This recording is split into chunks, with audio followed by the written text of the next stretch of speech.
chess friends, hope you are doing well. Welcome to my YouTube channel. Today, I'll be showcasing an amazing and extraordinary chess match between Torch and myself. In this game, I played as the black pieces and made a daring sacrifice of my bishop to launch a fierce attack on the king side. This game is packed with tactical maneuvers and strategic plays that you're sure to enjoy. Let's dive right in without further delay. Torch started the game with e4, which is a highly popular move. This move allows the knight to jump into the game right away, and you can choose to play the bishop opening, the Ruy Lopez, or have another knight go to f3. c3 d4 is also popular. However, after a few moves, I chose to play knight to c6, anticipating the bishop on c5 after d6.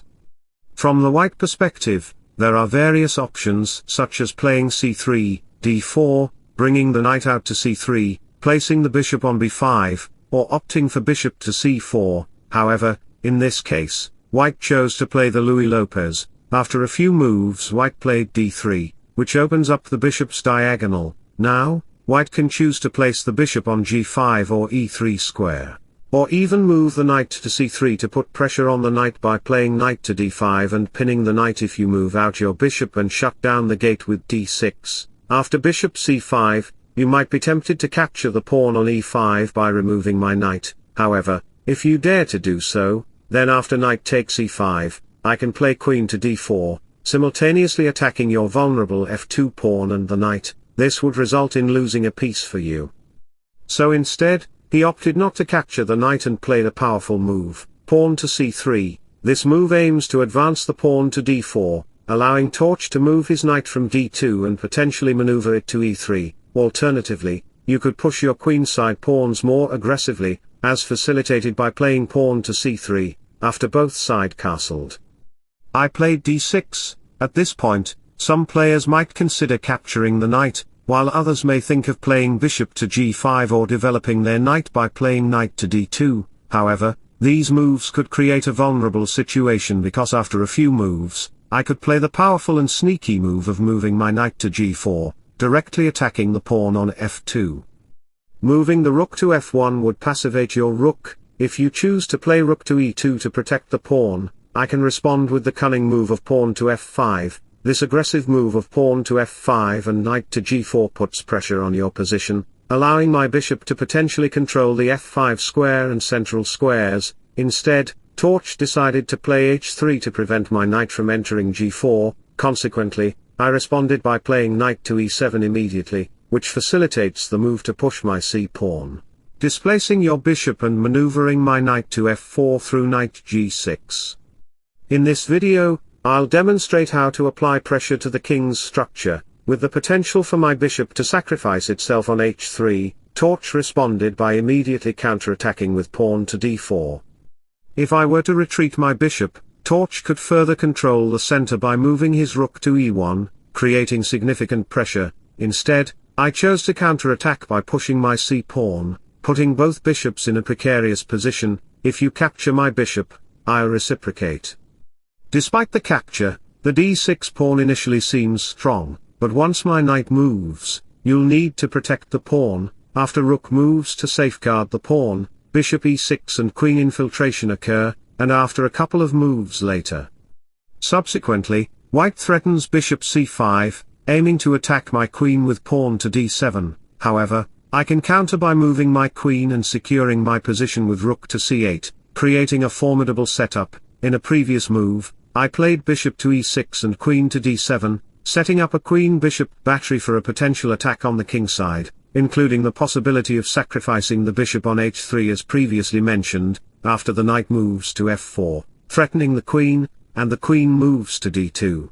A spectacular and cunning move arises. Queen takes h3, leading to checkmate in one move and ending the game decisively.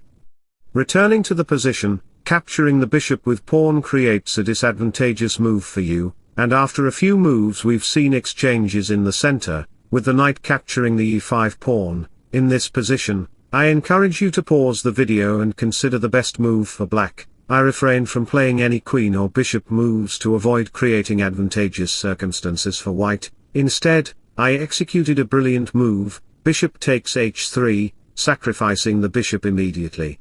Capturing the bishop would leave white's king in a vulnerable position due to my bishop controlling the diagonal, allowing me to move my queen to b8 to exert further control. White's optimal response would be bishop to a4 to protect the knight, but I could escalate the pressure on the knight by moving my bishop to c7. If white moves the knight back to c4 to intensify the pressure on the bishop, I can execute the cunning move queen to g3, pinning the pawn to the king. Subsequently, after a sequence of checks, I can deliver checkmate with knight to g4, with the pawn pinned and the king exposed. There's little chance of safeguarding the king. In the actual game, white opted for knight to c4 to attack the bishop, and I responded with bishop to g4 as a tempo on the queen. This maneuver pinned the pawn to the king, restricting its movement. After the queen moves and the knight lands on g6, you might be tempted to play rook to e1, bishop to g5, or move the knight to d2 to develop your pieces. However, if you choose to move your knight to d2 to develop it, be cautious of a tactical move, knight to f4, attacking the bishop with 3 pieces simultaneously, creating vulnerability around your king's side. In response, you could play knight to e5, putting pressure on my bishop and attempting to protect your bishop. Nevertheless, after I capture the piece on d3, and regardless of how you recapture the knight, you risk losing a piece after I play bishop to e2, exerting pressure on both the knight and the rook. This would lead to a devastating situation for you. And let me tell you a quote about life. A man too busy to take care of his health is like a mechanic too busy to take care of his tools. Returning to the current position, we see the move knight to d2. However, Torch opted to play more aggressively by capturing the bishop with the knight, eliminating the threat from this strong diagonal. Following this, white played pawn to f3 to prevent a heavy attack along this dark square diagonal, now that the bishop is no longer there. Subsequently, after the bishop and queen moves, we see the queen aiming to control the dark squares on the king's side, potentially allowing the knight to come to h5 and assert control. Despite these defensive moves, the bishop may still pose a threat on the g5 square. If you haven't discovered the brilliant move from the previous variation, which was bishop takes h3, here's another opportunity to find the best move for black. Try to figure out the best move for black and write down your answer in the comments why you want to play that move. Now, in this position, it's not a typical knight move or straightforward move but requires positional understanding. The move is to bring your rook to the a5 square. Why? Because positioning the rook on a5 allows it to potentially swing over to h5, gaining control of that file alongside the queen on c7. If white decides to bring out the bishop to e3, aiming to attack the b6 pawn and potentially create vulnerability on the queen side, I can counter by moving the rook all the way to h5, exploiting a potential weakness in your position. Subsequently, if moves like f4 are played to block the queen's diagonal, I can apply emergent pressure. This pressure arises because after your pawn moves to f4, it loses control over the g4 square, allowing my knight to smoothly move into g4 and establish a winning position. After the queen moves to e7, positioning itself to potentially target the h4 square and launch a strong attack alongside the queen rook on d8, white may need to play g3 to protect that square. However, a cunning move would be rook to h3, attacking white's pawn. White cannot defend the pawn with queen to g2 because the bishop would be hanging there. Similarly, if white plays king to g2, rook to h2 wins the queen immediately. Instead, a strong move for white would be to move the rook to f3, protecting the pawn and fortifying the position. Now, let's consider the position again. Here I can play the stunning move knight to h4, pressuring the rook but sacrificing the knight in the process. Capturing it would lead to a strong response. After the exchange, I can capture the pawn on h4, intensifying the pressure on the white king, with the rook on d8 controlling d5, and after the knight moves to activate the rook, I can deliver a powerful check with queen to h2, following knight takes e3, further pressuring the vulnerable king. A capture would result in bishop h3, delivering a devastating check. After the king moves, queen h8 check, and the king has very few squares to move. The sequence continues with bishop checks, forcing the king to move. And finally, The rook joins the attack on d2, exerting a heavy attack on the king side. You can see that there are no pawns to safeguard his position. After the bishop moves to the d1 square to attack the bishop, I can even play the move rook to g2, creating a situation where it can be checkmate by playing queen to h1, resulting in a complete victory for me. So returning to the position, we have seen bishop to e3. And even the consideration of playing knight to a3 may seem reasonable but are ultimately ineffective if you don't find the best move.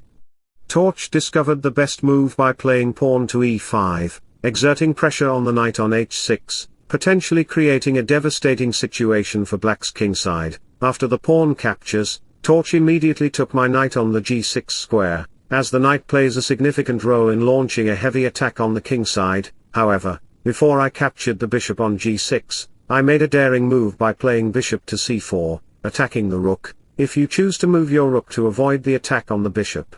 Since the rook cannot move to d1, I can capture your bishop and form a queen-bishop battery by playing queen to e7, exerting pressure along this file on the rook. Following the capture exchange sequence, you may be tempted to capture my bishop on c4 square. However, a wonderful move is available to me, rook to d1, creating a situation where your king is completely vulnerable. You'll need to block the check by moving your queen to the f1 square, but this would result in losing your queen. Considering the position again, any rook move will pose problems for the white king. After the knight moves to d2 to maintain pressure against the bishop and captures occur in the game, we can see that the knight on f1 is controlling the h2 and g3 squares. Subsequently, after captures occur in the game, you can observe that Torch has effectively neutralized all my attacking chances and opportunities with his strategic play. The possibility of the rook going to the h5 square to launch a heavy attack alongside the queen is no longer viable because Torch has countered that move. And the knight cannot establish a strong outpost in that square. Instead, Torch made an interesting move by bringing his bishop to the f4 square, pinning down the rook to the queen. He is playing very well, but I am Stockfish, Superman in chess, and he is just a mosquito in front of me. I played an even stronger move than him, pawn to b5, and you might be wondering why this move was played. Actually, it is a waiting move because black tempted white to commit his rook to the e1 square to increase the pressure against this rook, and if you ever make this rook move, then I can easily capture your rook and sacrifice my queen right away to double up my rooks on this first rank. You can see that there is no way to protect your knight, so after the bishop moves, captures happen in the game. I win your queen right away. And you can see that this endgame is very winning for me because I have an extra pawn and the knight is completely superior to the bishop. But don't worry, when Stockfish is here, let me inspire you by making a quote. Never waste your time trying to explain yourself to people who are committed to misunderstanding you. So going back to the position, white decided to move the a-pawn to counterplay on the queen side. However, after I captured the pawn, he didn't capture it right away because he had a strategic maneuver. He executed a strong strategic maneuver by capturing the piece on e5 and immediately playing his queen to the b6 square to put pressure on the structure and the rook. After my queen moved to the e7 square, he then captured the pawn on a4 to exert pressure and play rook a7 to pressure the 7th rank. This was his strategic maneuver. A few moves later, I declined a queen exchange when he played queen to e4 and then declined a rook exchange when he played rook to d4. After a couple more moves, he created a queen-rook battery along this file, but my position was well protected by my pieces. I moved my rook to the a8 square to activate it in this file and exerted pressure by playing rook to a1. A few moves later, I moved my rook to the a5 square to pressure by playing rook to e5, supported by the queen, and planned to bring the knight to the d5 square with potential activation of my queen on e7 and create a queen-rook battery. After some more moves, I played pawn to b5, with pawn to c5 coming next to overwhelm your rook position in the center. After a few more moves, I played pawn to c5, and when the queen moved to the f7 square, I executed my strategic maneuver by placing my queen on the f7 square. This move was tricky because after you played pawn to b4, I could exert pressure by playing knight to e4, creating a family fork on the queen, rook, and king because the pawn was pinned to the king. After the king moves back to safeguard his position, you can see that I can play queen to e7 to exert pressure against this knight. After the rook moves, I play queen to e8 to pressure the knight further. If you dare to move your knight to protect itself, then I will gain control of the open file, where my rook can swing into the file by playing rook to e2. After the queen moves, I can play pawn to h4. This pawn move to h4 is very tricky, as it gives the opportunity for the knight to plant itself on g3 through the knight on h5 square. So, after the rook moves, and I capture your knight on c2, I can give you a check, forcing the king to move out to h2, then, I can provide another check by placing my queen on the e5 square, winning your rook back. So, going back to the key position, when white made his move, king to f2, then you can see that my knight can exert pressure by playing knight to e4, if your knight ever dares to move. I will gain control of the open file. Here, I played a strategic maneuver by placing my pawn on h4 to create an outpost on the g3 square for my knight or queen, potentially exposing a weakness in your position. So, after a couple of moves, when the knight moves back and I play pawn to c4, the best move for white would have been to play queen to g5 to maintain strong pressure around my king's structure and the king side. However, he made a blunder move by playing rook to b7, as this move is a blunder.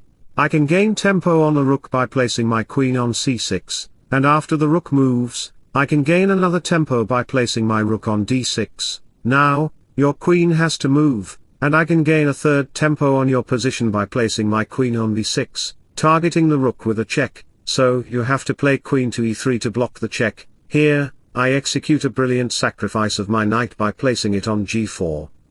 I sacrificed my bishop in the opening, and now I'm sacrificing my knight even further. You have to capture the knight because you have no other choice. After the rook moves to the f6 square to give a check, the king moves to the e2 square. Here, I can play the astonishing move, rook to e6, to exert pressure against your queen and king.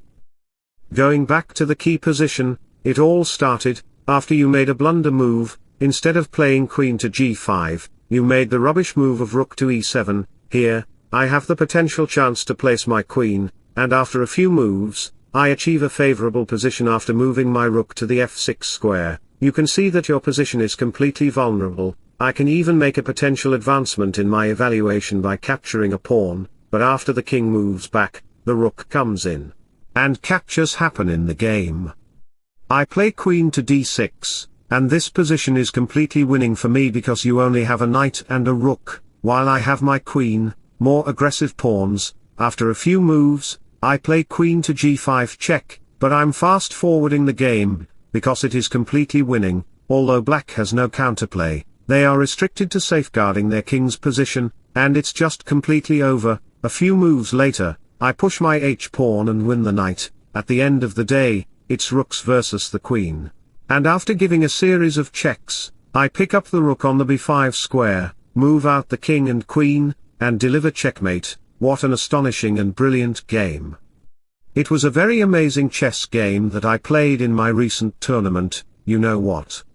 Life is very crazy when you sacrifice a piece. In this position, I sacrificed my bishop on the h3 square, and later played an even stronger move by placing my rook on a5 for a strategic maneuver. It was a very strategic and tactical game. You can analyze the whole game. I will put the page link in the description. If you enjoyed my video, don't forget to like and subscribe to my channel. Wish you all the best. Thanks for watching.